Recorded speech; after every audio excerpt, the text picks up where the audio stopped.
Hello दोस्तों। आज जो है कि पुनः एक बार 41वीं संयुक्त परीक्षा प्रतियोगिता परीक्षा पीटी, ठीक है, जो कि 1996 में हुआ था बीपीएससी का, वो आज फिर स्टार्ट कर रहे हैं। हम 2 अपलोड कर चुके हैं ऑलरेडी, और उसको भी देखिए जाके। जितना आप इसका रिवाइज़ कीजिएगा प्रीवियस ईयर का, उतना ही ज़्यादा आपको कॉन्फिडेंस होगा एग्ज़ाम में, क्योंकि बीपीएससी में बहुत क्वेश्चन ऐसा होता है जो कि वो हमेशा रिपीट होता है, हमेशा रिपीट होगा। ठीक है, तो चलिए स्टार्ट करते हैं आज का क्वेश्चन। इसमें जो है कि देखिए करंट अफेयर्स और करंट अफेयर, उसके बाद मैथ, वो दोनों हम एक्सक्लूड कर दिए हैं, उसमें से नहीं ऐड कर रहे हैं। ठीक है, तो चलिए आज का पहला क्वेश्चन है, जनसंख्या घनत्व के आधार पर बिहार का स्थान है। भारत में प्रथम, भारत में द्वितीय, भारत में तृतीय, भारत में चतुर्थ। तो देखिए है क्या ना कि ये क्वेश्चन आपका है 1996 का। ठीक है, 1996 का। इसका मतलब इसमें जो आंसर मेंशन किया गया होगा वो 1996 के बेसिस पे किया गया होगा, उस समय जो भी जनगणना चल रहा होगा। इसलिए इसको हमको अभी करंट के रेफरेंस में लेकर चलना है। ठीक है, अभी जो 2011 का जनगणना हुआ था लास्ट, उसके आधार पे इसका बताना है, क्योंकि ये क्वेश्चन एक बार आया हुआ भी एग्जाम में। ठीक है, तो इसका आंसर होगा कि बिहार का जो स्थान है वो भारत में प्रथम है। ठीक है, तो इसमें देखिए है कितना, 1106 व्यक्ति वर्ग किलोमीटर स्क्वायर है। ठीक है, इसलिए इसका भारत स्थान में कितना है, भारत में प्रथम है। फर्स्ट हो गया बिहार, और सेकंड जो होता है वो हो गया आपका ये बगल में जो अपना पड़ोसी देश राज्य पश्चिम बंगाल। ठीक है, जो कि उसका है टोटल 1028 है। तो चलिए अगला क्वेश्चन देखते हैं क्या है।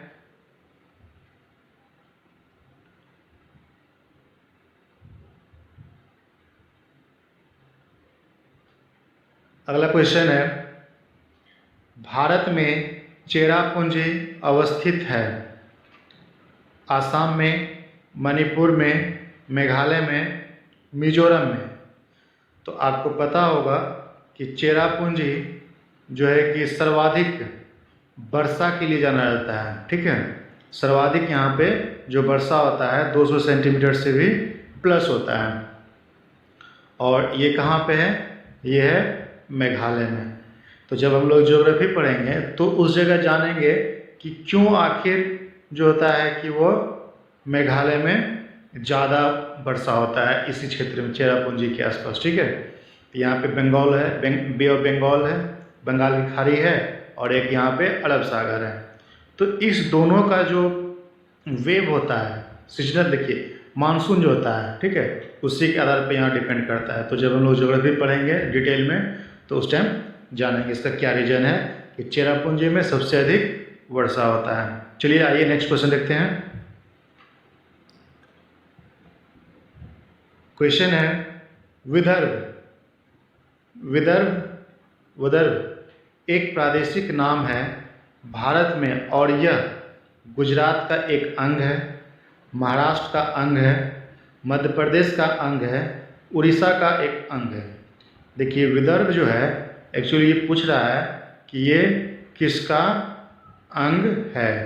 ठीक है, तो देखिए आप यहाँ देख रहे होंगे कि ये गुजरात है, यहाँ पे मैप में जो है यहाँ पे एक गुजरात है, और इस जगह पे देख रहे होंगे कि महाराष्ट्र है। ठीक है, भारत के मैप में।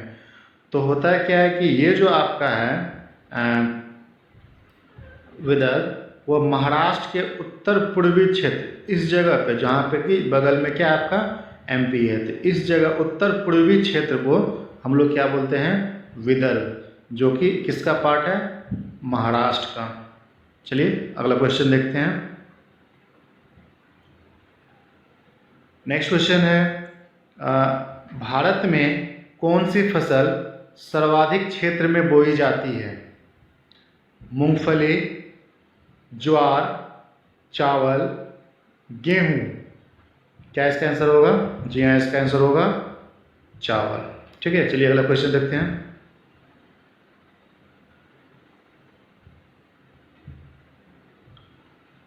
भारत का सर्वाधिक पटसन उत्पादक राज्य है आंध्र प्रदेश, बिहार, तमिलनाडु, पश्चिम बंगाल। तो बताइए कहाँ पे है सबसे ज़्यादा कि वो पटसन कहाँ पे उसका उत्पादन ज़्यादा होता है। जी हाँ, इसका उत्पादन जो होता है अपना ये क्षेत्र जो है, क्या नाम उसका, पश्चिम बंगाल। इस जगह पे आपका क्या चीज़ यहाँ पे तमिलनाडु है, और बिहार कहाँ पे, बिहार आपका यहाँ पे है। आंध्र प्रदेश जो है कि वो कहाँ पे है, इस जगह पे। ठीक है, चलिए अगला क्वेश्चन देखते हैं। क्वेश्चन है, भद्रावती इस्पात केंद्र स्थित है भद्रावती नदी पर, भद्रा नदी पर, तुंग नदी पर, तुंगभद्रा नदी पर। भद्रावती कहाँ पे बताइए, झारखंड जब जाइए घूमते फिरते, क्या इसका आंसर होगा। जी हाँ, इसका आंसर होगा भद्रावती नदी पर है। ठीक है, लोहा के लिए सब प्रमुख है। चलिए अगला क्वेश्चन देखते हैं क्या है।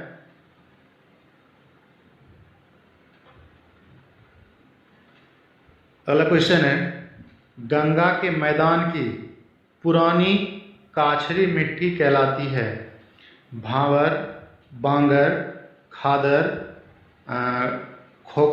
खोंडोलाइट। तो देखिए यहाँ पे है क्या कि क्या है, देखिए जब ये मान के चलिए ये इस तरह का एक आपका प्लेस है, ठीक है, यहाँ पे आपका गड्ढा है, यहाँ पे इस जगह पे आपका गड्ढा है, और इस साइड से आपका रिवर का फ्लो हो रहा है, ये रिवर का फ्लो हो रहा है, गंगा नदी मान लेते हैं। अब ये गंगा नदी क्या होता है, अपरदन करके यहाँ से अपने साथ जो कुछ भी मलबा लाएगा, मलबा लाते जाएगा और उसका डिपोजिशन निक्षेपण कहाँ करेगा, इस गड्ढा में कर देगा। इस गड्ढा में करते जाएगा और यहाँ पे क्या होगा, एक समय ऐसा आएगा यहाँ पे पूरा जमा हो जाएगा।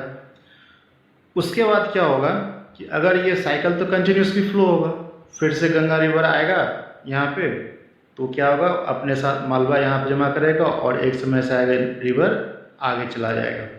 तो अब यहाँ पे देखिए हुआ क्या कि जो मिट्टी यहाँ पे पहले से जमा हो गया वो तो परमानेंट हो गया, वो तो उठ वहाँ से हटेगा, रिमूव होगा नहीं। और ऊपर से अलग से जो ये आता है नदी के साथ पुनः जो दूसरा आता है मिट्टी सब, तो क्या होता है इसके ऊपर जमा होता है, जमा होते होते फिर से पानी आएगा, नदी बाढ़ इसके साथ चला जाएगा। इसका मतलब क्या हो गया, ऊपरी वाले भाग में हमेशा मिट्टी का फॉर्मेशन होते रहेगा, और नीचे वाला पोर्शन में क्या होगा कि जो एक बार फॉर्म हो चुका है उसके बाद नहीं होगा। इसका मतलब क्या हो गया, यहाँ पे पुराना मिट्टी हो गया और इसके सतह पर कैसा मिट्टी हो गया, इसके सतह पर नया मिट्टी हो गया। ठीक है, तो अब यही क्वेश्चन है, गंगा के मैदान की पुरानी काछरी मिट्टी कहलाती है।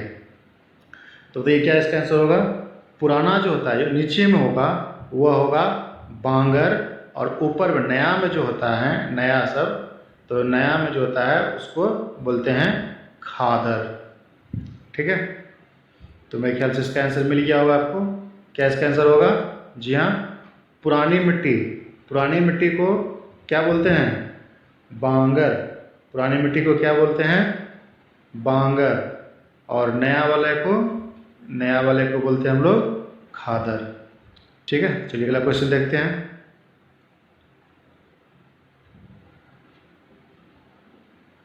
भारत के अतिरिक्त प्रायद्वीप पर्वत निर्मित हुए हैं। ये तो आपको वो जो हम लोग युग पढ़ेंगे उस समय ज़्यादा बेटर से समझ में आएगा। तो यहाँ पे देखिए क्वेश्चन क्या है, भारत के अतिरिक्त प्रायद्वीप पर्वत निर्मित हुए हैं। ऑप्शन है इओजोइक महाकल्प में, पेलियोजोइक महाकल्प, मेसोजोइक महाकल्प, केनोजोइक महाकल्प। ठीक है, तो इसका जो आंसर होगा वो इसका आंसर होगा पेलियोजोइक महाकल्प होगा। ठीक है, चलिए अगला क्वेश्चन देखते हैं।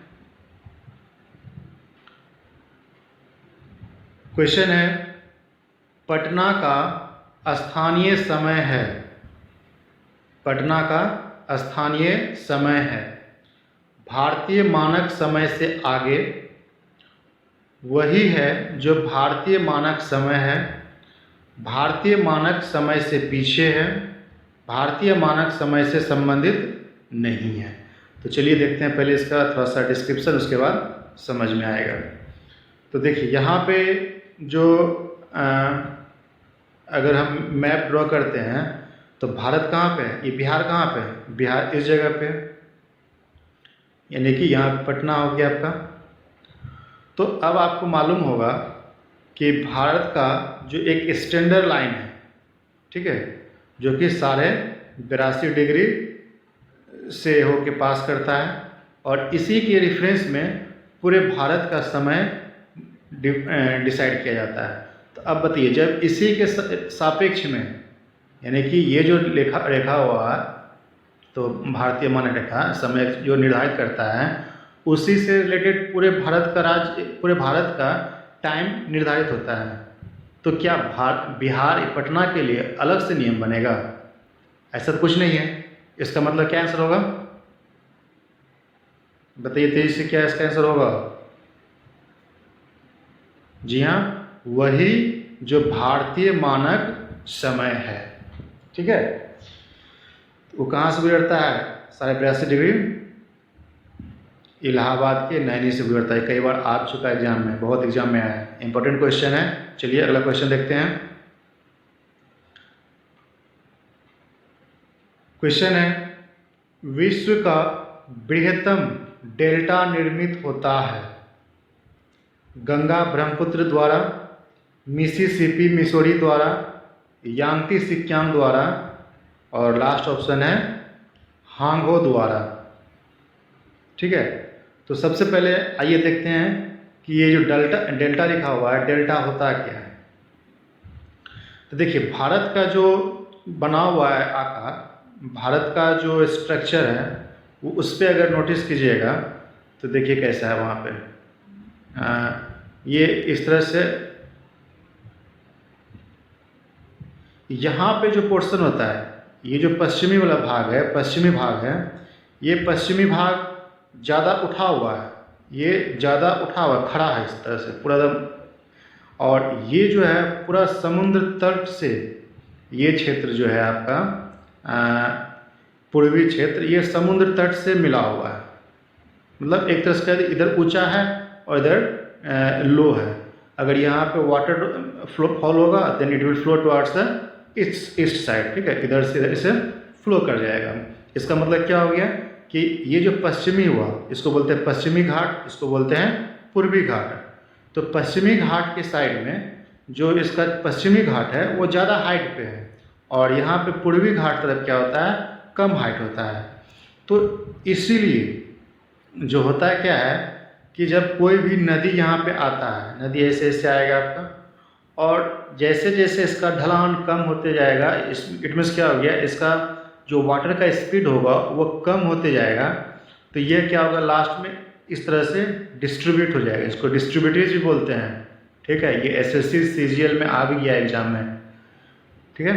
तो इसी जगह एक डेल्टा के शेप में स्ट्रक्चर का निर्माण करता है, इसी को बोलते हैं डेल्टा। इसका मतलब क्या हो गया, जितना भी नदी बे ऑफ बंगाल में, मतलब बंगाल की खाड़ी में गिरेगा, वो सारा नदी किसका फॉर्मेशन करेगा, डेल्टा का निर्माण करेगा। लेकिन वही जितना भी नदी इसमें अरब सागर में गिरेगा, वह एस्चुरियन का फॉर्मेशन करेगा। इसका एस्चुरियन का, वो डायरेक्ट ऊपर से नीचे गिर जाता है, ठीक है। तो चलिए मेरे ख्याल से समझ में आ गया होगा।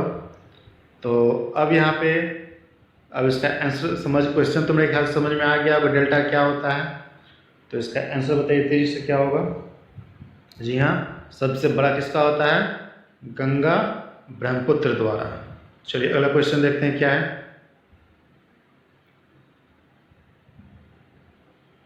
अगला क्वेश्चन है, विश्व की सर्वाधिक लंबी पर्वत श्रृंखला है। विश्व की सर्वाधिक लंबी पर्वत श्रृंखला है। ऑप्शन देखिए क्या क्या है। Himalaya, Andes, Rocky, Alps. बताइए क्या होगा 23 से। ये आपको पता है ना कि ये सब जितना भी है कौन सा माउंटेन है? फोल्ड माउंटेन है, वलित पर्वत है,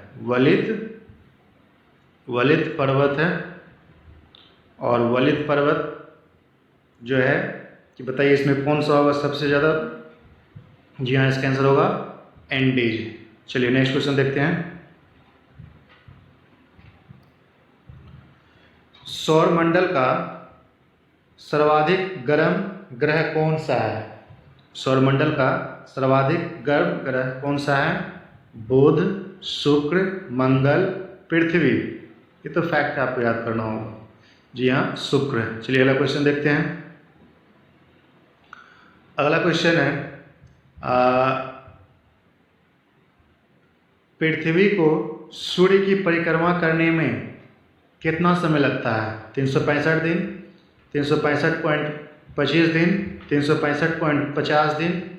लास्ट ऑप्शन में देखते हैं क्या है, 265.75 दिन। ये सब आपको पूरा फैक्ट है, तो आपको याद कर लेना चाहिए। जी हाँ, इसका आंसर होगा 365.25 दिन, 25 चौके 100। ठीक है, चलिए अगला क्वेश्चन देखते हैं। क्वेश्चन है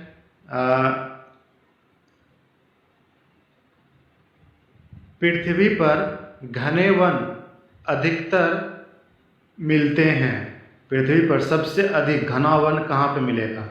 विषुवत रेखा पर, कर्क रेखा पर, मकर रेखा के पास, ध्रुवों के पास। देखिए थोड़ा सा इसके बारे में जानते हैं, उसके बाद मालूम चल जाएगा अपने आप कहाँ पे होता है। जैसे कि ये आप देख रहे होंगे इस तरह का, इसका पृथ्वी हो गया, और पृथ्वी के बीचों बीच जो एक लाइन ड्रॉ होता है 0 डिग्री से, उसको लोग क्या बोलते हैं? भूमध्य रेखा, इक्वेटर। और दूसरा लाइन ड्रॉ होता है वो होता है इस जगह से 23.5 डिग्री से, ये हो गया कर्क रेखा, ट्रॉपिक ऑफ कैंसर। और एक और लाइन होता है यहाँ पे, और उसको भी ड्रॉ कर लेते हैं, ये होगा इस जगह पे 23.5 डिग्री साउथ। ये आपका हो गया कर्क, ये हो गया भूमध्य रेखा, और ये हो गया मकर रेखा। तो अब देखिए होता क्या है ना कि जो सूर्य का रोशनी होता है, सनलाइट का जो होता है लाइट, वो डायरेक्ट सबसे ज़्यादा कहाँ पे आके पड़ेगा? जहाँ भूमध्य रेखा पर, मतलब ये जो इक्वेटर है उस पर सबसे ज़्यादा सनलाइट पड़ेगा।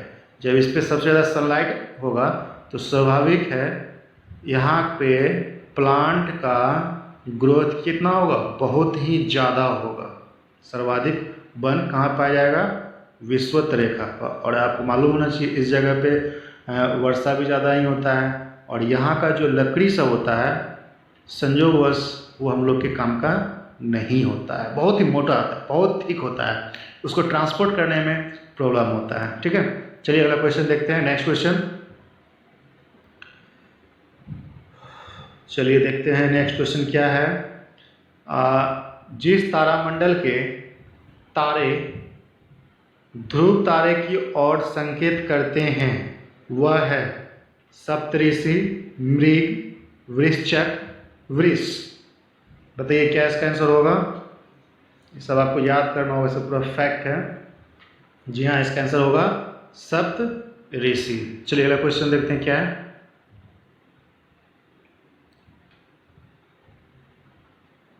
अगला क्वेश्चन है पृथ्वी की सतह का वह भाग जो पानी से ढका हुआ है लगभग है 1/4, आधा, 2/3, 3/5। बताइए क्या होगा? तो सिंपल है। जी हाँ, 2/3 पोर्शन जो होता है पृथ्वी पे क्या है? पानी है, और सिर्फ 1/4 पोर्शन क्या है? टेरेस्ट्रियल प्लेस है। ठीक है, तो चलिए अगला क्वेश्चन देखते हैं क्या है। हाँ, अगला क्वेश्चन आ गया पृथ्वी की सतह से ओजोन परत की ऊंचाई है। पृथ्वी से ओजोन कितना किलोमीटर दूर है? तो देखिए यहाँ पे आप अगर समझिएगा, देखिए होता क्या है कि सबसे पहले ये पृथ्वी होगा, अब इसके बाद क्या होता है, इसका दूसरा वायुमंडल का परत होगा जिसको कि क्षोभ मंडल बोलते हैं। फिर उसके बाद तीसरा मंडल होगा जिसको कि समताप मंडल बोलते हैं। फिर अब देखिए यहाँ से सबका डिस्टेंस जानिए। ये जो क्षोभ मंडल का डिस्टेंस होता है यहाँ पे 8 से 20 किलोमीटर होता है, ठीक है।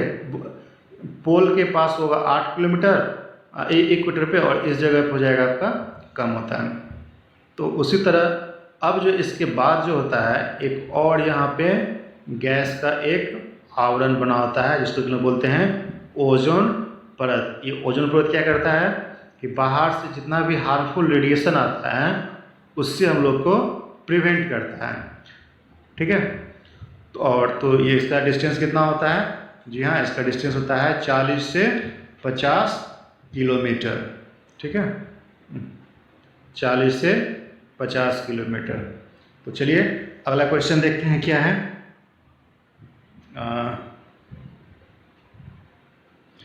पृथ्वी पर मरुभूमि होने की अधिक संभावना रहती है।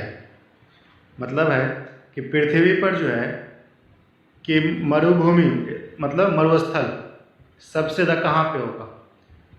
0 डिग्री अक्षांश पे, 23 डिग्री अक्षांश के पास, 50 डिग्री अक्षांश के पास, 70 डिग्री अक्षांश के पास। चलिए आखिर जान जाते हैं इसका रीजन, अपने आप समझ में आ जाएगा क्या है नहीं है।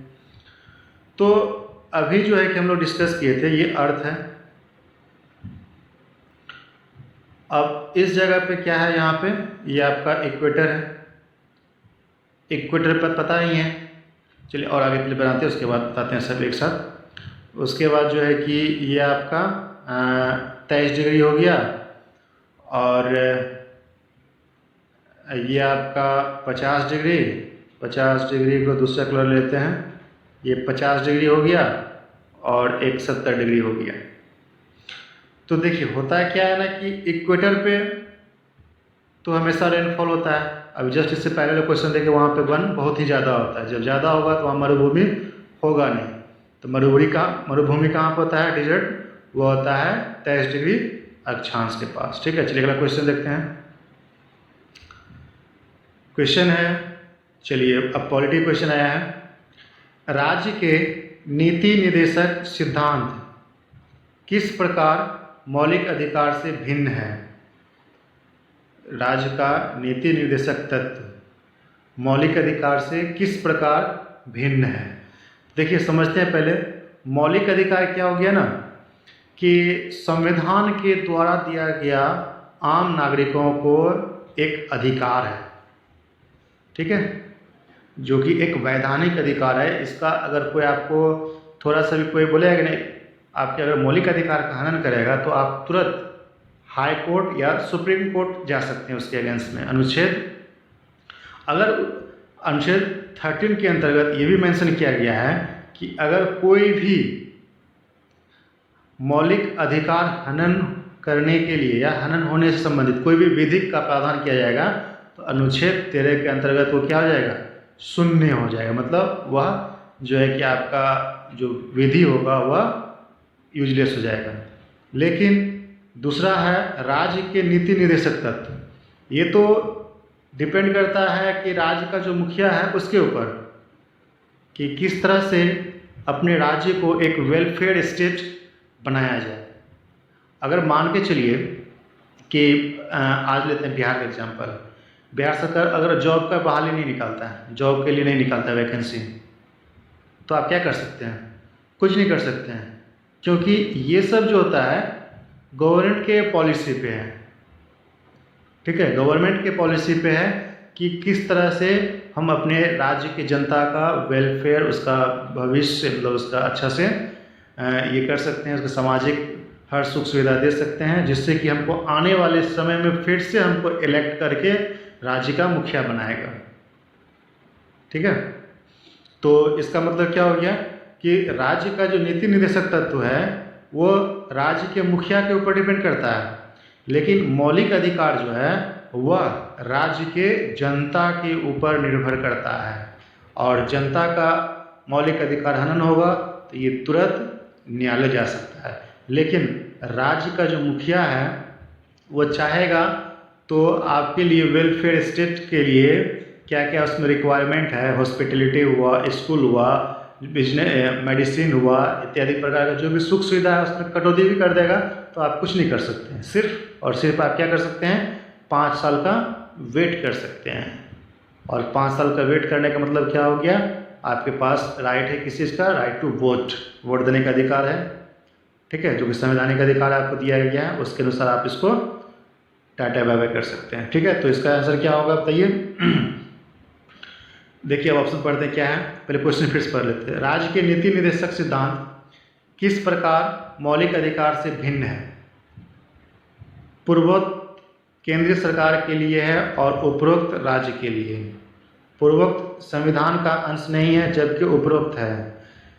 निर्देश परिवर्तनीय नहीं है जबकि अधिकार परिवर्तनीय है। उपरोक्त में से कोई नहीं है। अब देखिए क्या बोले, यह परिवर्तनीय है और यह नहीं है, ठीक है। तो इसका आंसर क्या होगा, इसका आंसर होगा आपका 3। मौलिक अधिकार का प्रावधान कहाँ से किया गया है बताइए तेजी से। मौलिक अधिकार का प्रावधान कहाँ से किया गया है, अमेरिका। कहाँ से किया गया है, अमेरिका से, ठीक है।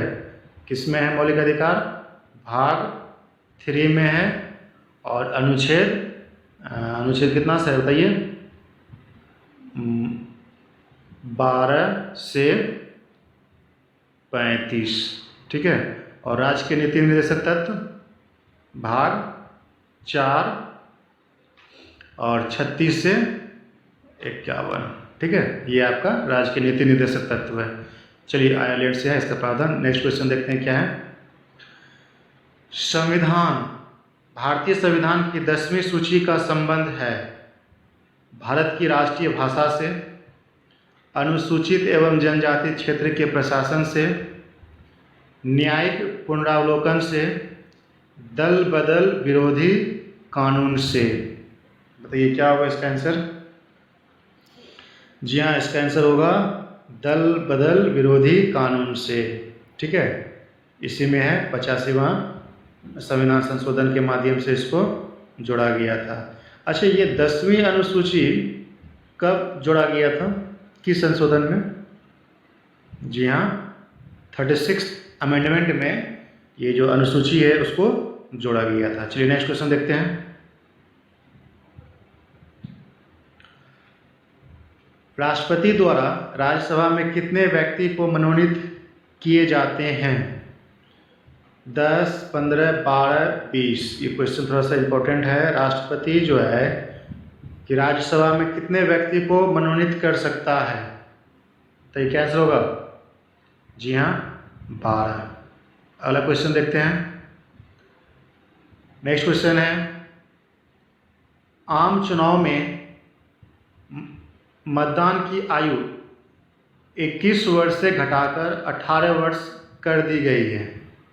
कौन सा संविधान संशोधन में बताइए, 73वें, 62वें, 61वें और 71वें। क्या होगा।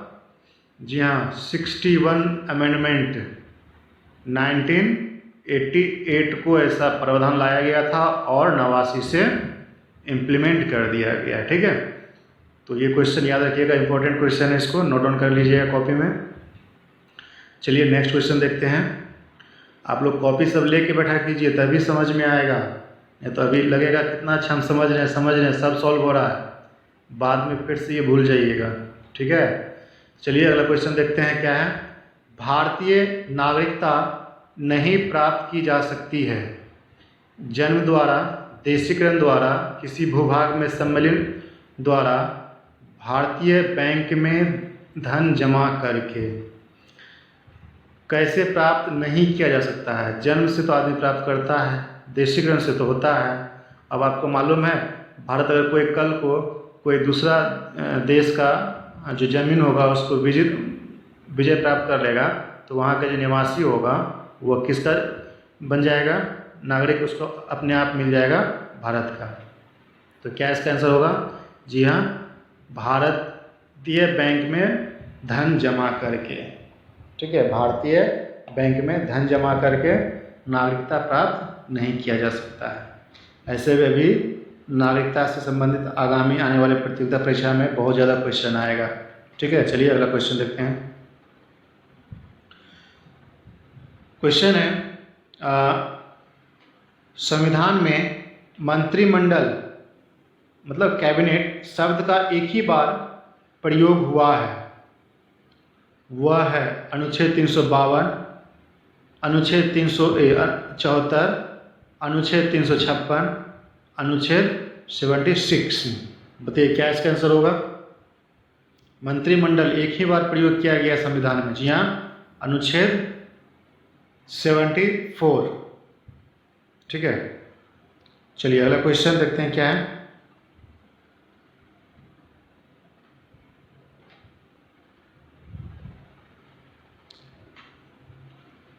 भारतीय संविधान के अनुसार राज्यों की विधायिका में सम्मिलित होती है। जिस तरह से केंद्र में होता है, सेंटर में, चलिए इसका ऑप्शन देखते हैं क्या है। विधान परिषद एवं राज्यपाल, विधानसभा एवं विधान परिषद, विधानसभा एवं राज्यपाल, राज्यपाल, विधानसभा, विधान परिषद जहां इसका अस्तित्व है। देखते हैं क्या क्या, और इसमें तो कोट वाइज दिया हुआ है। तो ऑप्शन है केवल 3 ये हुआ, 2 और 3 ये हुआ, 3 और 4 केवल 4। चलिए इसमें कुछ जानते हैं, उसके बाद अपने आप मालूम चल जाएगा।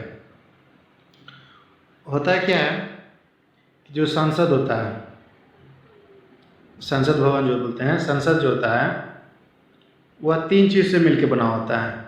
आर्टिकल 78 के अंतर्गत वह 3 चीज़ से मिलकर बना होता है। सॉरी, इसका नहीं, ये मिस्टेक। किससे बनता है? प्रेसिडेंट, लोकसभा और राज्यसभा। ठीक है, यह तीनों मिलकर तभी संसद पार्लियामेंट कहलाएगा। ठीक है, तीनों मिलके। और ठीक उसी तरह अगर हम स्टेट की बात करें, विधानसभा की बात करें, तो यहाँ पे विधानसभा में राष्ट्रपति की जगह पे यहाँ पे आ जाएंगे गवर्नर, राज्यपाल। यहाँ पे लोअर हाउस के बदले आता है विधानसभा, और ये आता है विधान परिषद। तो ठीक है, तो मेरे ख्याल से आपको आंसर मिल गया होगा। क्या इसका आंसर होगा, बताइए तेजी से। जी हाँ, इसका आंसर होगा केवल 4 है ना। यहाँ पे कि राज्यपाल, विधानमंडल, राज्यपाल और विधानमंडल, विधान परिषद जहाँ इसका अस्तित्व होगा वो सब मिलके बनेगा। चलिए अगला क्वेश्चन देखते हैं।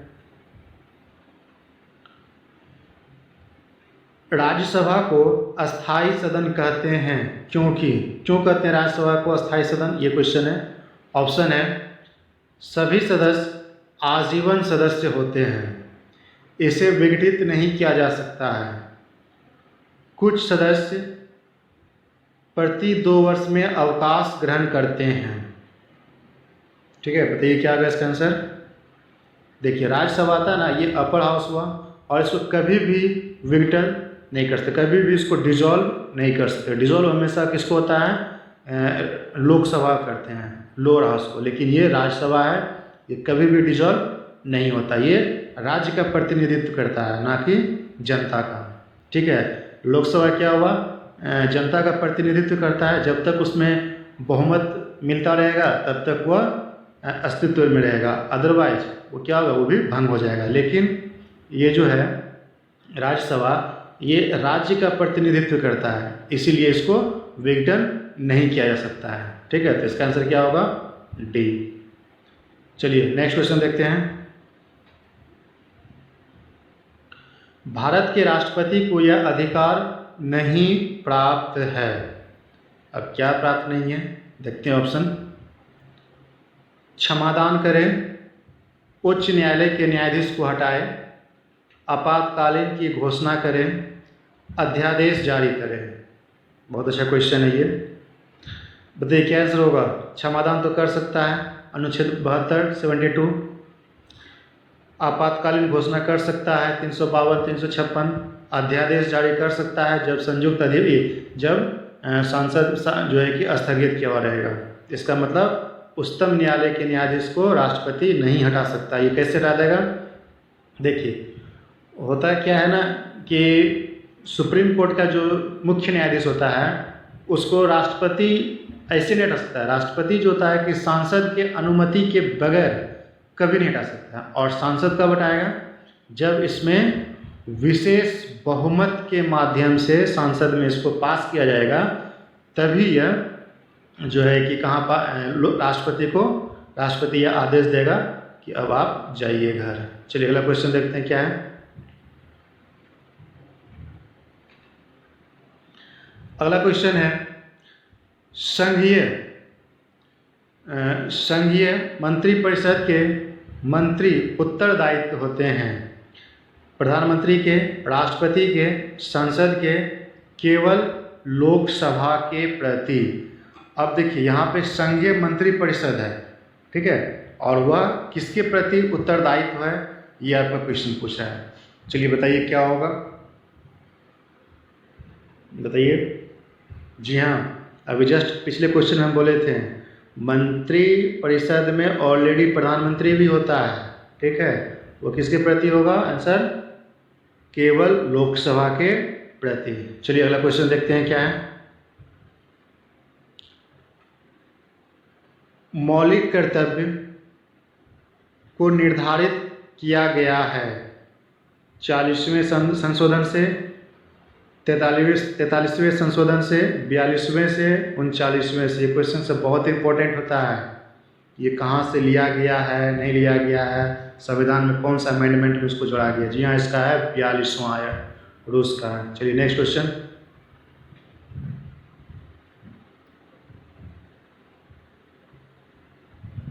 क्वेश्चन है, भारतीय संविधान को संविधान सभा द्वारा अंगीकृत किया गया, कब अंगीकृत किया गया था? ऑप्शन है 26 नवंबर 1949, 15 अगस्त 1949, 2 अक्टूबर 1949, 15 नवंबर 1949 को। बताइए क्या होगा इसका आंसर? जी हाँ, 26 नवंबर 1949। चलिए अगला क्वेश्चन देखते हैं क्या है। क्वेश्चन है, भारतीय संविधान का 73वां संशोधन कहलाता है क्या? किससे संबंधित है? पहली बार पंचायती राज का, पंचायतों पर प्रशासकीय नियंत्रण हटाने का, पंचायत चुनाव की विधि में परिवर्तन का, पंचायत चुनाव का आदेशात्मक तथा लोकसभा एवं विधानसभा चुनाव के समकक्ष बनाने का। बताइए क्या इसका आंसर होगा? जी हाँ, इसको जो है उसका समकक्ष बनाने के लिए। पंचायती राज जो होता है वो बहुत ही इम्पोर्टेंट टॉपिक है हर एग्ज़ाम के लिए। सभी एग्ज़ाम, जितना भी एग्ज़ाम है, चाहे वो यूपीएससी हो या रेलवे हो, वो सभी के लिए ये जो पंचायती राज व्यवस्था है वो बहुत ही इम्पोर्टेंट ये क्वेश्चन है। चलिए नेक्स्ट क्वेश्चन देखते हैं। क्वेश्चन है, निम्नलिखित में कौन आर्थिक विकास के लिए प्रत्यक्ष रूप से महत्वपूर्ण नहीं है? आर्थिक विकास के लिए प्रत्यक्ष रूप से, देखिए, मुद्रा की मात्रा, मूल्य स्थिरता, बचत दर, संसाधनों का उपयोग। चलिए देखिए, आर्थिक विकास होना चाहिए। जी हाँ, इसका आंसर होगा मुद्रा की मात्रा। चलिए अगला क्वेश्चन देखते हैं। क्वेश्चन है, भारत सरकार की आय सबसे बड़ा स्रोत क्या है? आय का सबसे बड़ा स्रोत क्या है? बताइए। ऑप्शन है रेलवे, उत्पाद कर, बिक्री कर, प्रत्यक्ष कर। जी हाँ, इसका सही आंसर है उत्पाद कर। चलिए अगला क्वेश्चन देखते हैं क्या है। क्वेश्चन है,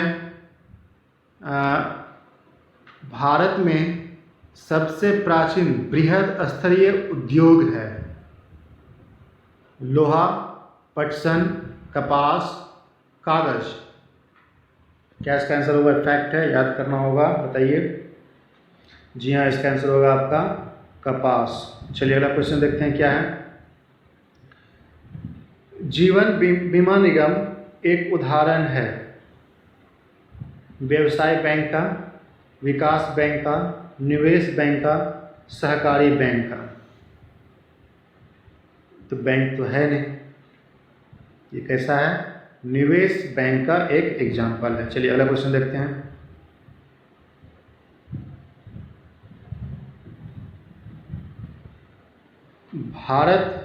क्वेश्चन है, भारतीय रुपए की विनिमय दर निर्धारित होती है संयुक्त राज्य अमेरिका डॉलर के संबंध में, ब्रिटिश पाउंड के संबंध में, कुछ चयनित मुद्राओं के संबंध में, उपरोक्त में से कोई नहीं। क्वेश्चन है कि भारतीय रुपए का विनिमय मतलब एक्सचेंज रेट जिसको बोलते हैं कि किससे हम लोग कंपेयर करते हैं। क्या सिर्फ ये डॉलर से ही करते हैं या कुछ ब्रिटिश पाउंड से करते? नहीं, जो कुछ इम्पोर्टेंट होता है, जो चयनित किया जाता है, उससे हम लोग एक्सचेंज रेट करते हैं कि $1 का इतना हो गया, एक रुपया कितना होगा, €1 का इतना है तो ₹1 कितना होगा। ठीक है, चलिए अगला क्वेश्चन देखते हैं क्या है।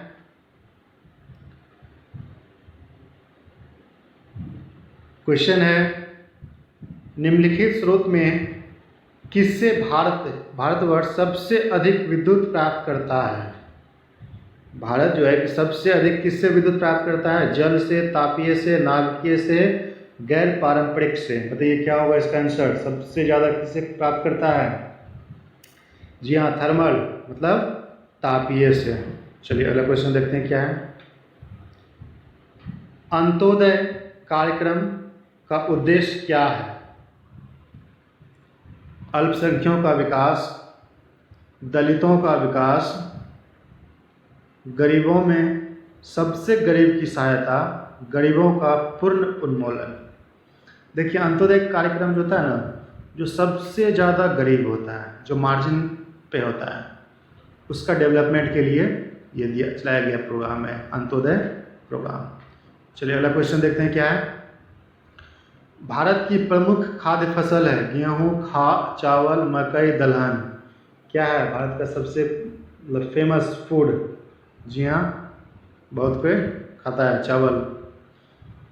अगला क्वेश्चन, भारतीय योजना आयोग के पदेन अध्यक्ष होते हैं।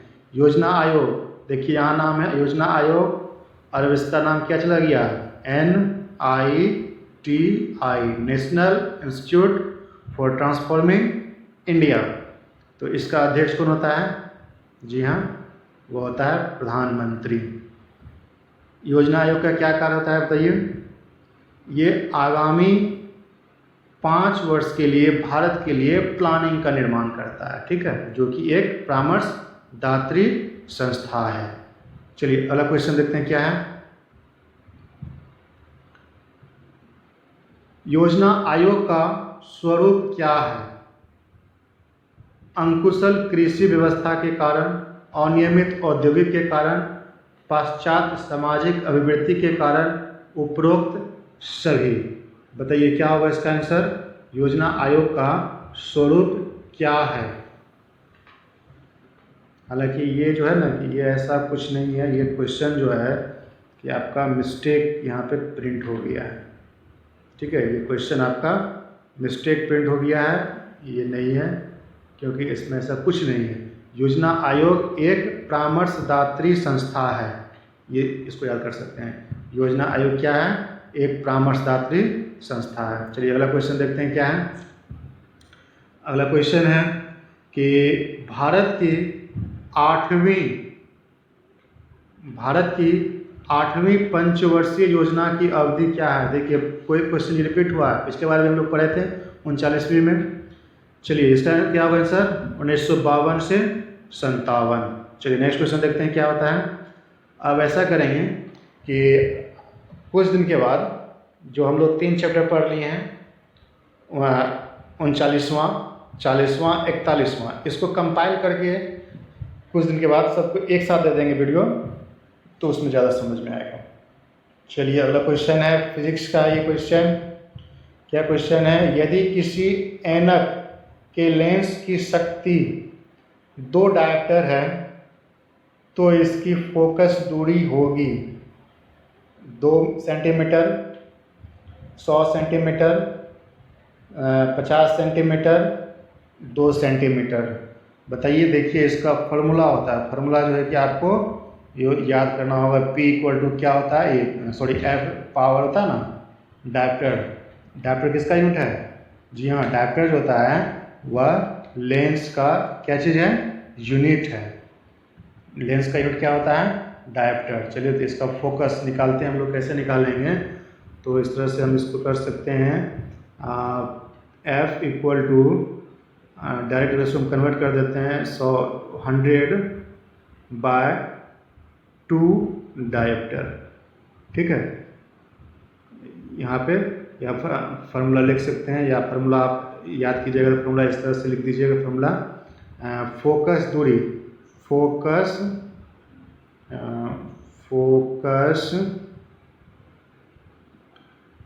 दूरी इक्वल टू होता है 100/d, और d क्या होगा आपका, डायप्टर। ठीक है, तो चलिए इसका आप आंसर में ख्याल से बना सकते हैं। क्या होगा बताइए तेजी से आप ही लोग, हम बताते हैं। यहाँ पे क्या होगा, 100/2 डायरेक्ट आ जाएगा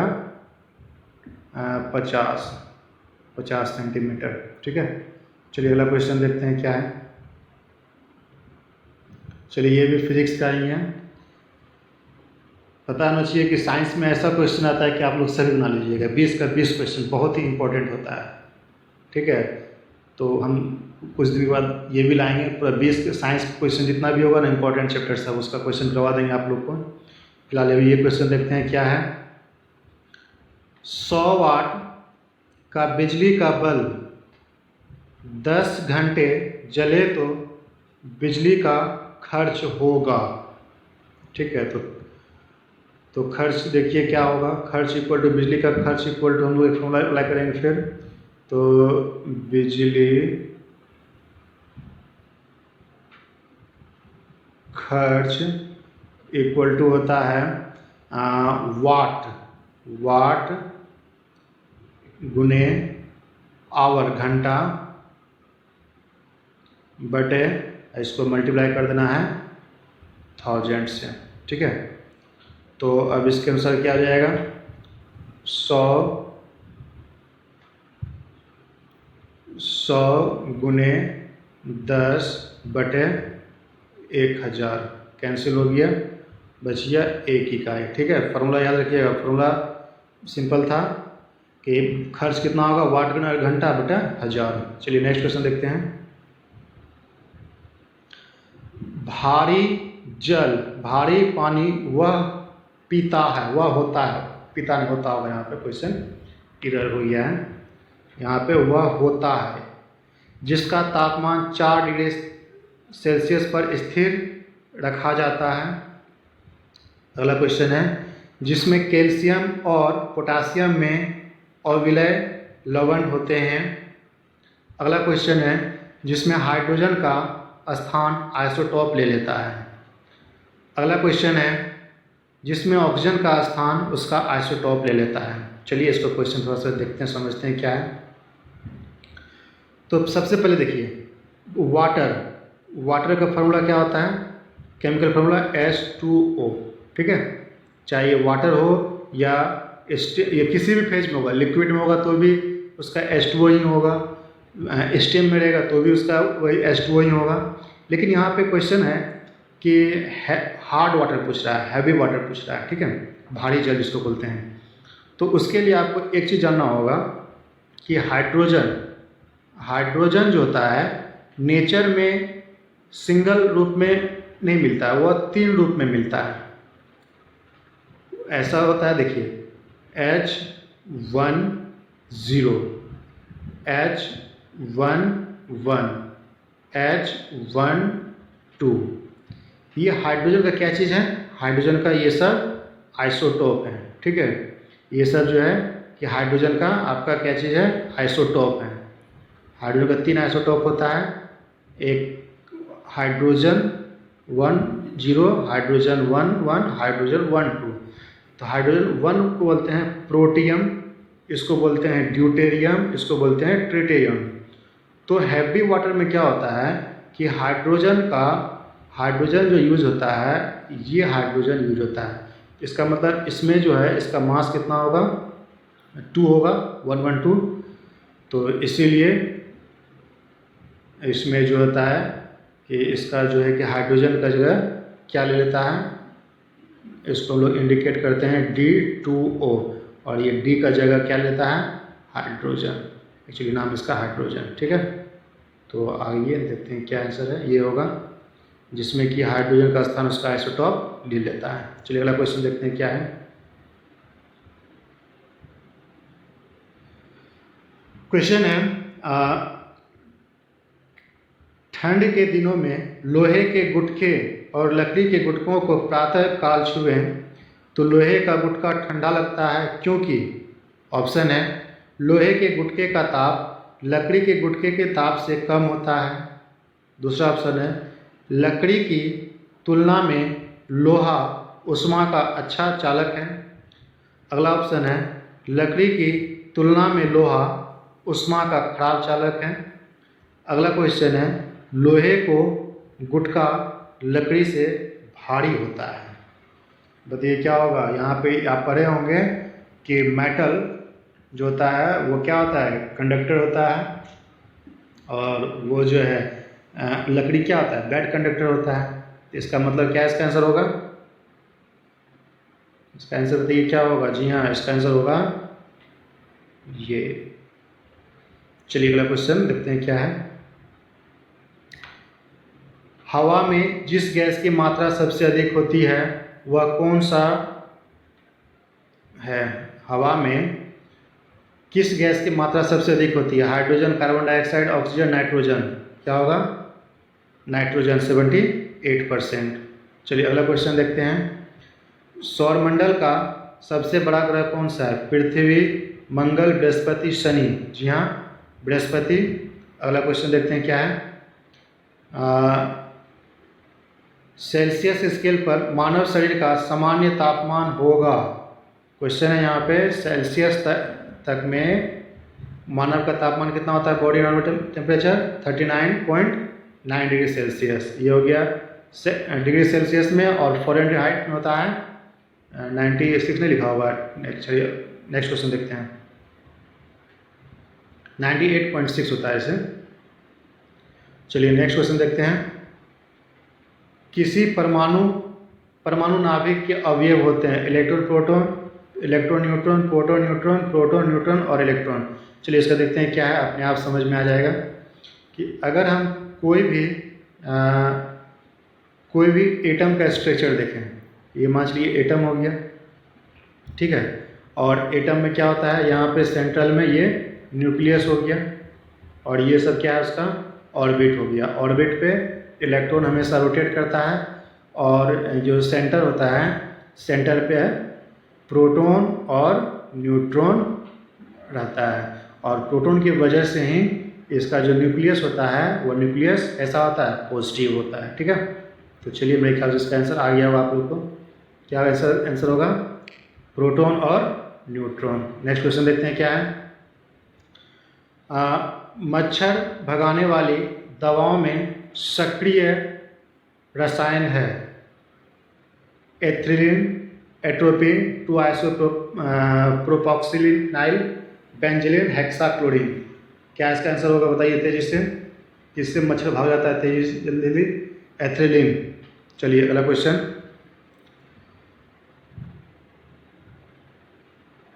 इसको थोड़ा सा छोटा करना होगा तब आएगा पूरा स्क्रीन पे। चलिए अगला क्वेश्चन है।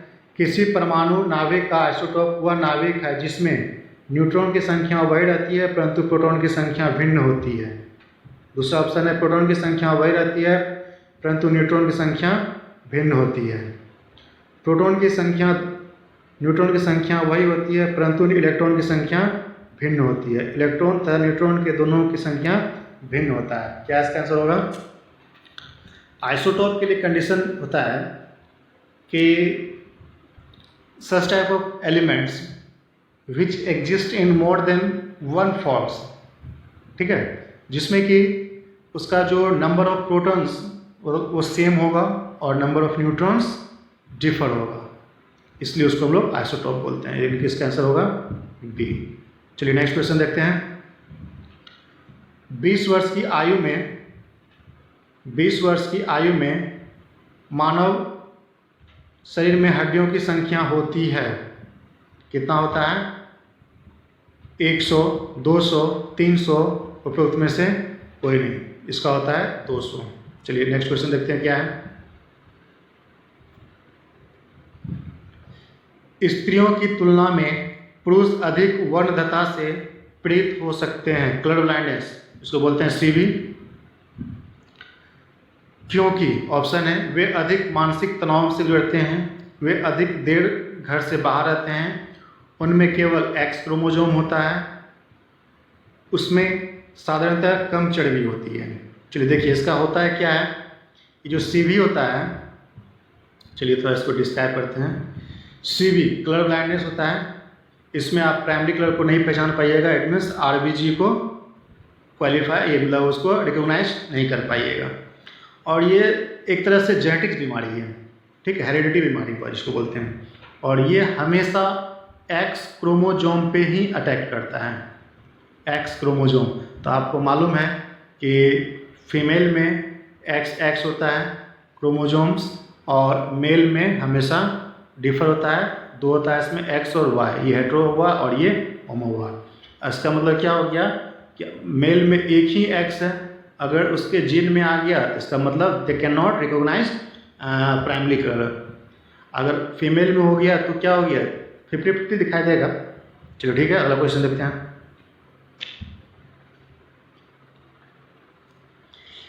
HIV द्वारा होने वाला रोग है क्षय रोग, अंत्रशोथ, कैंसर, एड्स।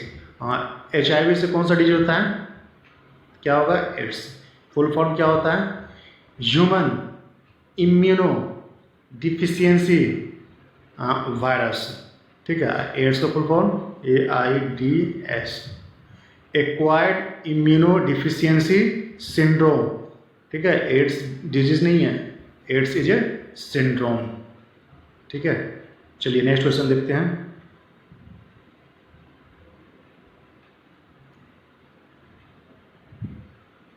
क्वेश्चन है, पटना को प्रांतीय राजधानी बनाया था शेरशाह, अलाउद्दीन हुसैन शाह, इब्राहिम लोधी, राजकुमारी अजीम ने। जी हाँ, इसका आंसर होगा शेरशाह सूरी। अगला क्वेश्चन देखते हैं क्या है।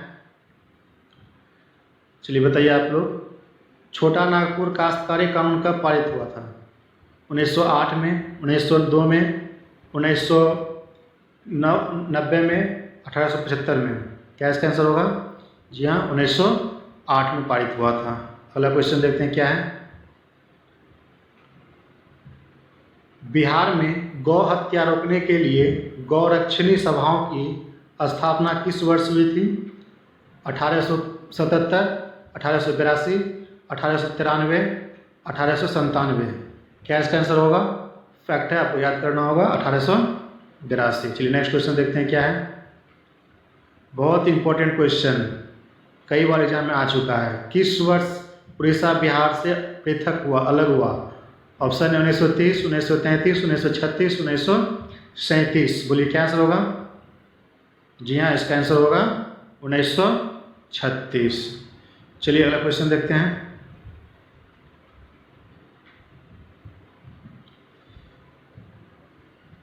क्वेश्चन है,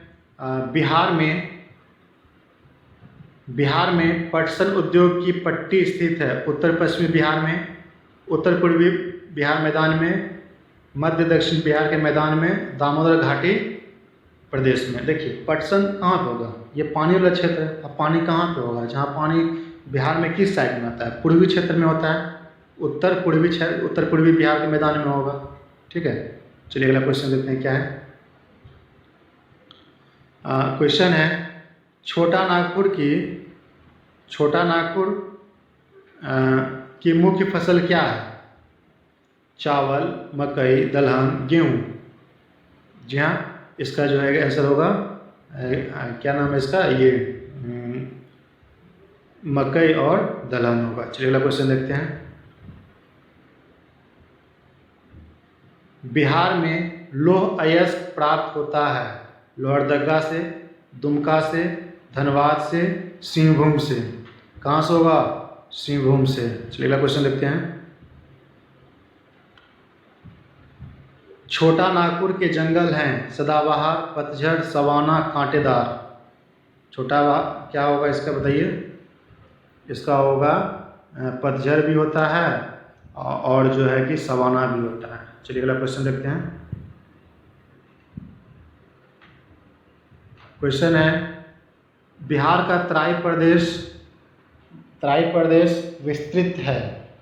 ऑप्शन है छोटा नागपुर के ऊपरी पठार के समांतर, भारत नेपाल के सीमा के समांतर, रोहतास पठार के पूर्वी पठार के समांतर, राजमहल पहाड़ियों की पश्चिमी सीमा के समांतर। देखिए ये जो है ना, नेपाल जो है, नेपाल और बिहार के समांतर जो होता है उसको बोलते हैं तराई प्रदेश। हम जब बिहार का ज्योग्राफी पढ़ेंगे उसमें अच्छे से इसके बारे में डिस्कस करेंगे। चलिए अगला क्वेश्चन देखते हैं।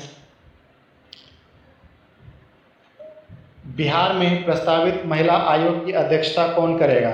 बिहार का राज्यपाल, बिहार का मुख्यमंत्री, बिहार का मुख्य न्यायाधीश, उपरोक्त में से कोई नहीं। जी हाँ, क्या इसका आंसर होगा? बिहार का मुख्यमंत्री। चलिए अगला क्वेश्चन देखते हैं क्या है।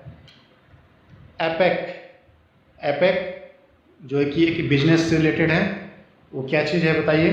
फुल फॉर्म के पूछ रहा है, इसका बताते हैं। एशिया पैसिफिक इकोनॉमिक कोऑपरेशन है। चलिए अगला क्वेश्चन देखते हैं क्या है।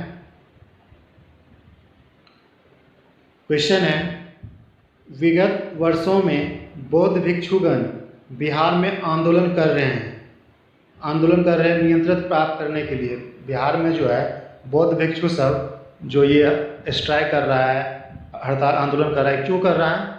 आपको पता होना चाहिए। गया के महाबोधि मंदिर के लिए, गया के विष्णुपद मंदिर के लिए, देवसूरी मंदिर के लिए, उपरोक्त में से कोई नहीं। सिंपल क्वेश्चन है यहाँ पे। बौद्ध भिक्षु है तो महाबोधि मंदिर के लिए करेगा। चलिए अगला क्वेश्चन देखते हैं क्या है। अगला क्वेश्चन है, स्वर्णिम त्रिकोण का तात्पर्य है। स्वर्णिम त्रिकोण का तात्पर्य है, ऑप्शन है स्वर्ण उत्पादक देशों का एक संघ है, बारमूडा ट्रायंगल जहां समुद्र की आभा स्वर्णिम है, थाईलैंड, मलेशिया, म्यांमार आदि के नशीले पदार्थ का उत्पादन करने वाले क्षेत्र से, अफगानिस्तान, ईरान, पाकिस्तान पर आधारित तस्कर तिकड़ी से। देखिए कहाँ कहाँ है यहाँ पे, अगर आप देखिएगा मैप में बनाते हैं,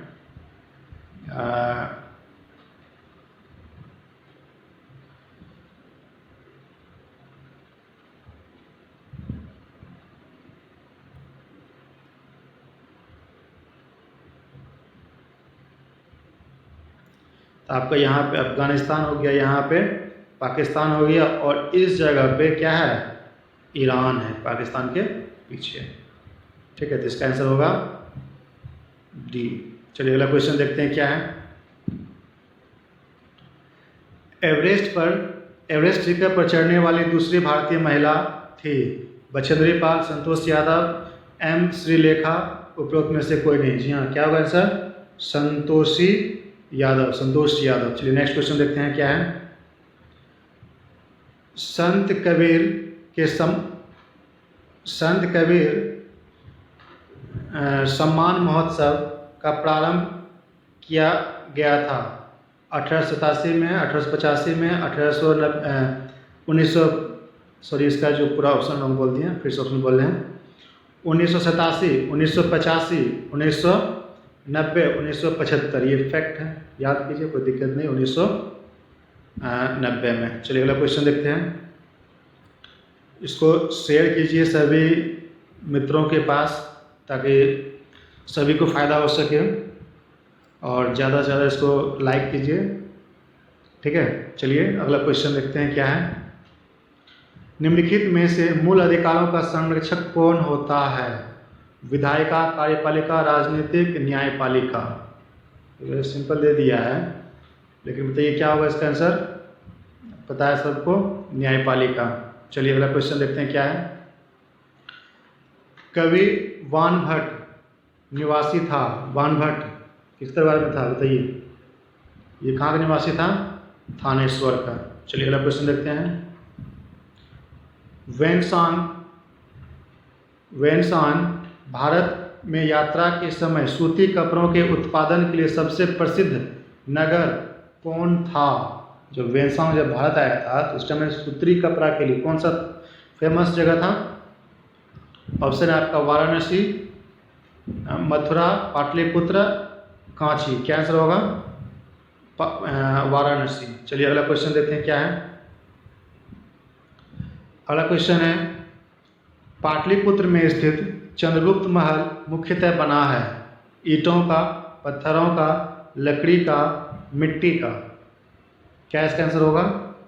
जी हाँ, पाटलिपुत्र में है बना हुआ है लकड़ी का। चंद्रगुप्त मौर्य, बताइए मौर्य डायनेस्टी का संस्थापक यही है। चलिए नेक्स्ट क्वेश्चन। ये तो आपका मिलान करने वाला है कि बौद्ध के जीवन की 4 महत्वपूर्ण घटनाओं और उनसे संबंधित 4 स्थानों के नीचे उल्लेख है। यह 2 स्तंभ के नीचे अंकित है, आपको इसका सुमेलन करना है। ठीक है, इसको सुमेलन करना है, क्या होगा नहीं होगा। जन्म कहाँ हुआ था ये आपको बताना है। ज्ञान प्राप्ति कहाँ हुआ था, प्रथम वचन कहाँ दिया था, निधन कहाँ हुआ था। आपको मालूम है कि देखिए इस टाइप का क्वेश्चन बनाने के लिए सबसे पहले आप कहाँ अटैक कीजिए जो आपको 100% कॉन्फिडेंस हो। जन्म कहाँ हुआ था? जन्म हुआ था आपका इसका लुम्बिनी में हुआ था। ठीक है, ज्ञान प्राप्ति कहाँ हुआ था? बोध गया में हुआ था। प्रथम वचन कहाँ दिया था? सारनाथ में दिया था। निधन कहाँ हुआ था? कुशीनगर के देवरिया में हुआ था 76 साल में। चलिए अगला क्वेश्चन देखते हैं।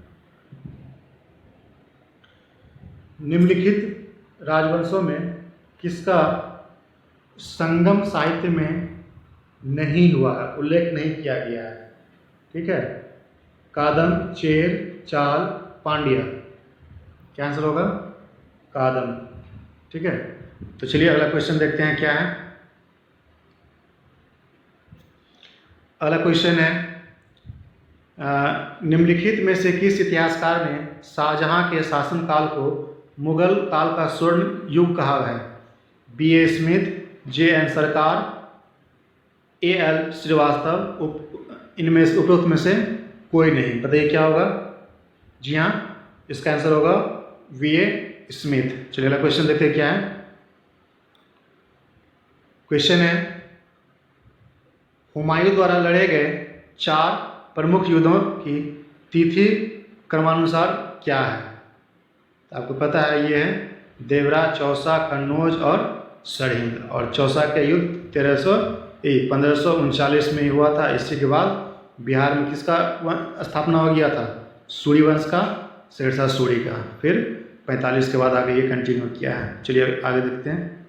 55 के बाद, 1555 के बाद फिर से वह अटैक किया था उसका बेटा पे, तब जाके वो फिर से आया था। चलिए, अलाउद्दीन खिलजी के प्रसिद्ध सेनापति में किसकी मंगोल के विरुद्ध लड़ते समय मृत्यु हुई थी? जफर खां, नुसरत खां, अल्फ खां और लास्ट ऑप्शन क्या देखते हैं? उलुग खां। क्या होगा बताइए इसका आंसर? जी हाँ, जफर खां। चलिए नेक्स्ट क्वेश्चन देखते हैं क्या है। कुतुबुद्दीन ऐबक की राजधानी कहाँ थी? कुतुबुद्दीन ऐबक की राजधानी कहाँ थी? लाहौर, दिल्ली, अजमेर, लखनऊ थी। क्या होगा सर? लाहौर। चलिए अगला क्वेश्चन देखते हैं क्या है। ब्रह्म समाज की स्थापना कब हुआ था? 1827, 29, 1831, 1843। इसमें तो कोई नहीं है, 1828 इसका आंसर होगा। ठीक है, चलिए अगला क्वेश्चन देखते हैं। राजा राम मोहन राय द्वारा किया गया था ये। राजा राम पुनर्जागरण के पितामह इसी को बोलते हैं, आधुनिक भारत के पितामह। चलिए अगला क्वेश्चन देखते हैं। आत्मीय सभा के संस्थापक कौन थे? बताइए कौन है? राजा राम मोहन राय, स्वामी दयानंद सरस्वती, विवेकानंद, अरविंद घोष। जी हाँ, राजा राम मोहन राय। चलिए अगला क्वेश्चन है। निम्नलिखित में से किसने ऑल इंडिया मुस्लिम लीग की स्थापना की थी? मुस्लिम लीग, सर सैयद अहमद खां, सर मोहम्मद इकबाल, आगा खां, नवाब सलीमुल्लाह खां? क्या होगा? नवाब सलीमुल्लाह खां ढाका में किया था। चलिए अगला क्वेश्चन, 1905 में हुआ था। चलिए अगला क्वेश्चन, लॉर्ड वेलेस्ली की सहायक संधि को स्वीकार करने वाला पहला मराठा कौन था? पेशवा बाजीराव, रघुजी भोसले, दौलत राव सिंधिया, उपरोक्त में से कोई नहीं? क्या होगा इसका आंसर? जी हाँ, इसका आंसर होगा आपका पेशवा बाजीराव द्वितीय। अगला क्वेश्चन देखते हैं क्या है। प्रसिद्ध रंजीत सिंह ने सुप्रसिद्ध कोहिनूर हीरा प्राप्त किया था? शाह शुजा से, जमान शाह से, दोस्त मोहम्मद से, शेर अली से?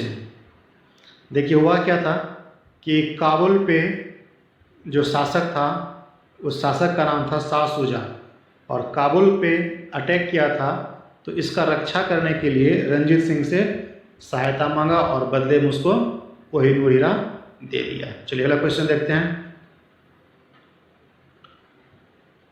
1838 में भारतीय राष्ट्रीय कांग्रेस के अध्यक्ष निर्वाचित हुए?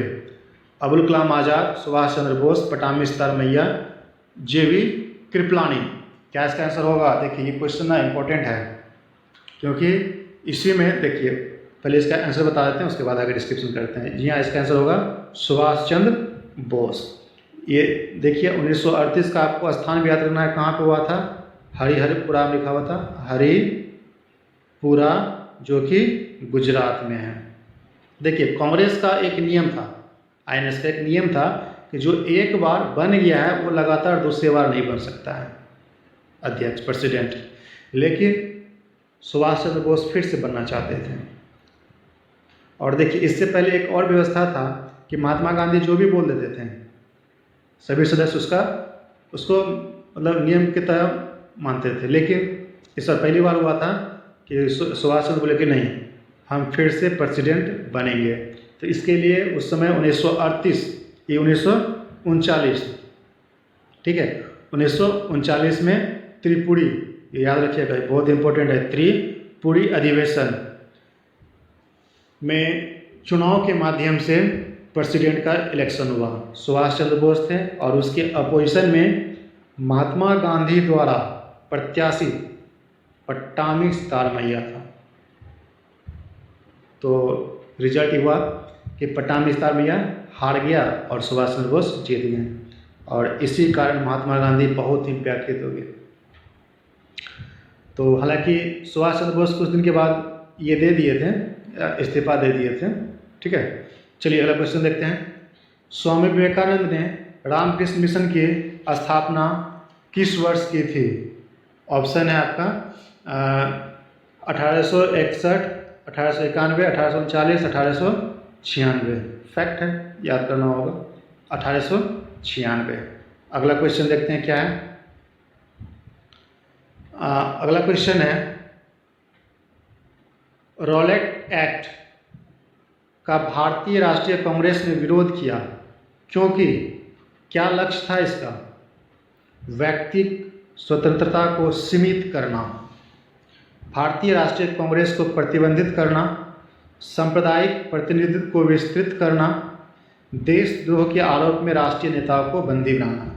हालांकि देखिए सारा जो है कि वो ब्रिटिश का पॉलिसी ही था, लेकिन हालांकि हमको सिर्फ रॉलेट एक्ट के बारे में जानना है, जो कि उसका मुख्य कारण क्या था बताइए?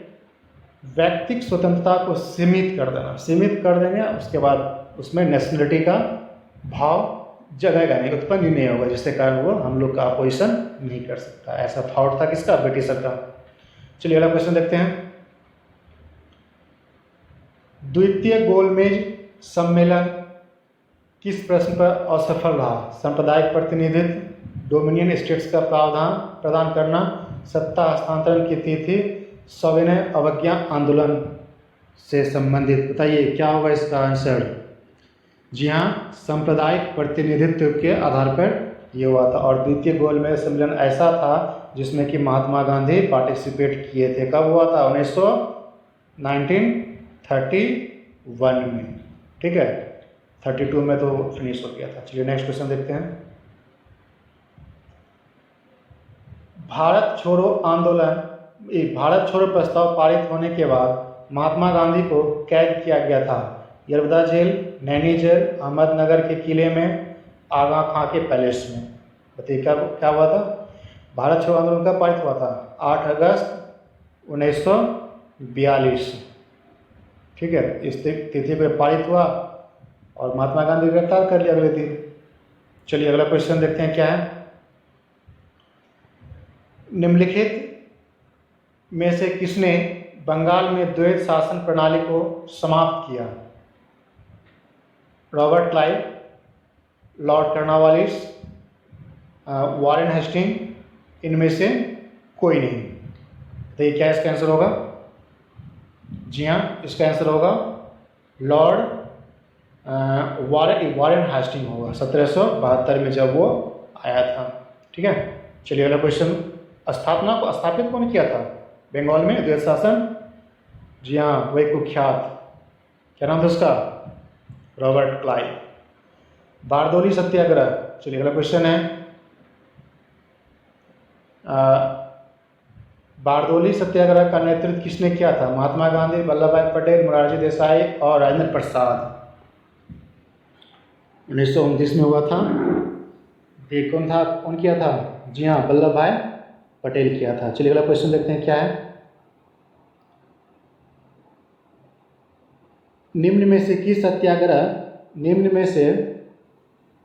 सत्याग्रह में गांधी जी ने प्रत्यक्ष रूप से भाग नहीं लिया था?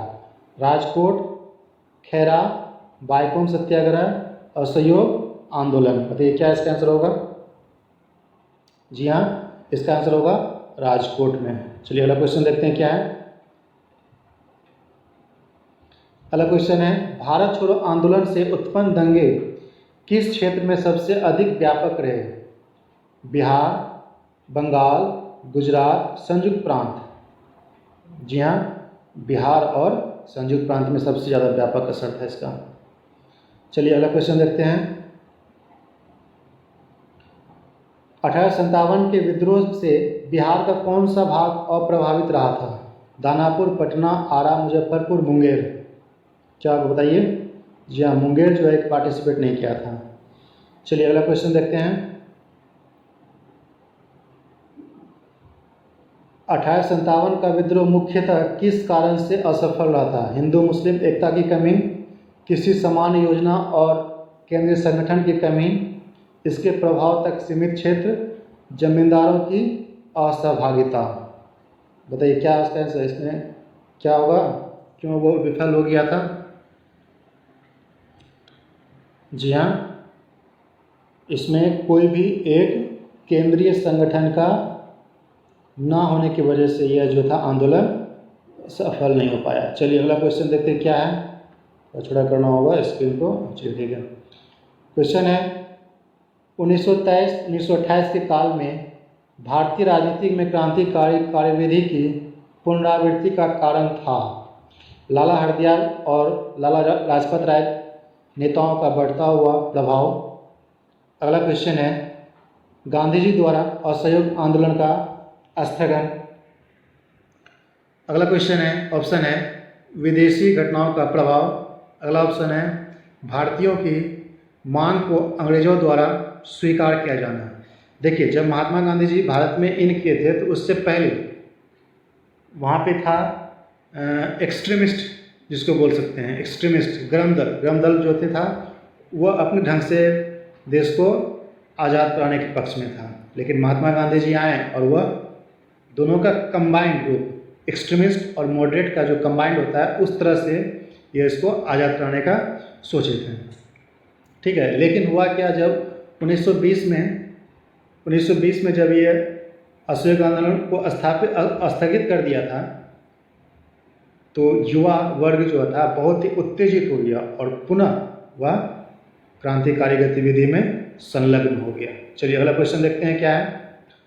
सविनय अवज्ञा आंदोलन की असफलता के बाद गांधी जी ने महत्व दिया था रचनात्मक कार्यक्रम को, हिंसा के सीमित उपायों को, अंग्रेजों से समझौता पर, उपरोक्त में से कोई नहीं। बताइए क्या होगा इसका आंसर, कि जब वो असफल हो गया था तो फिर उसके बाद क्या सोचा, वो क्या करना चाहिए अब। जी हाँ, वो सोचने लगा किस पे, रचनात्मक कार्यक्रम पर। चलिए अगला क्वेश्चन देखते हैं क्या है। स्वतंत्र भारत का अंतिम गवर्नर जनरल कौन था? Lord Mountbatten, Rajagopalachari, doctor Rajendra Prasad Singh, उपरोक्त में से कोई नहीं। क्या आंसर होगा? Doctor C Rajagopalachari. चलिए अगला क्वेश्चन देखते हैं क्या है। जयप्रकाश नारायण को राष्ट्रीय स्तर के नेता की पहचान किस संदर्भ में मिला था? भारत छोड़ो आंदोलन, कांग्रेस राष्ट्र समाजवादी दल की स्थापना, भूदान आंदोलन, उनको कांग्रेस कार्यकारिणी का सदस्य बनाया जाना। बताइए क्या इसका आंसर होगा? जयप्रकाश नारायण। जी हाँ, इसको जो है कि भारत छोड़ो आंदोलन से के समय जो है ये थोड़ा सा बहुत ही प्रख्यात हो गए थे। चलिए अगला क्वेश्चन देखते हैं क्या है। नोआखाली काल महात्मा गांधी के समीप कौन थे? नोआखाली निर्मल कुमार बोस, महादेव देसाई, प्यारेलाल, वल्लभ भाई पटेल। जी हाँ, इसका आंसर क्या होगा? नोआखाली कहाँ संबंधित है? वेस्ट बंगाल से है। इसका आंसर होगा प्यारेलाल। चलिए अगला क्वेश्चन देखते हैं क्या है। करो या मरो का नारा किसने दिया था? लाला लाजपत राय, महात्मा गांधी, बाल गंगाधर तिलक, सुभाष चंद्र बोस। क्या इसका आंसर होगा? महात्मा गांधी। चलिए अगला क्वेश्चन देखते हैं क्या है। गदर पार्टी की स्थापना कब हुई थी? 1907, 1913, 1914, 1920। तो क्या होगा? 1913 में हुआ था। यूएसए में कौन किया था? सोहन सिंह भाकना। चलिए अगला क्वेश्चन देखते हैं क्या है। होम रूल आंदोलन ने भारत के स्वतंत्रता संग्राम में एक नए चरण के आरंभ का द्योतक था। क्यों था? इसने देश के सामने स्वशासन की एक ठोस योजना रखी। आंदोलन का नेतृत्व गांधी जी के हाथ में आ गया। हिंदुओं और मुस्लिम के ने एक संयुक्त संघर्ष प्रारंभ किया। इसने अतिवादियों और उदारवादियों के बीच पुनर्मेल स्थापित किया। क्या इसका आंसर होगा? जी हाँ, इसने देश के सामने स्वशासन की एक ठोस योजना रखी थी। चलिए अगला क्वेश्चन देखते हैं क्या है। तो दोस्तों ये कंप्लीट हो गया। अब इसको आप लोग शेयर कीजिए और लाइक कीजिए।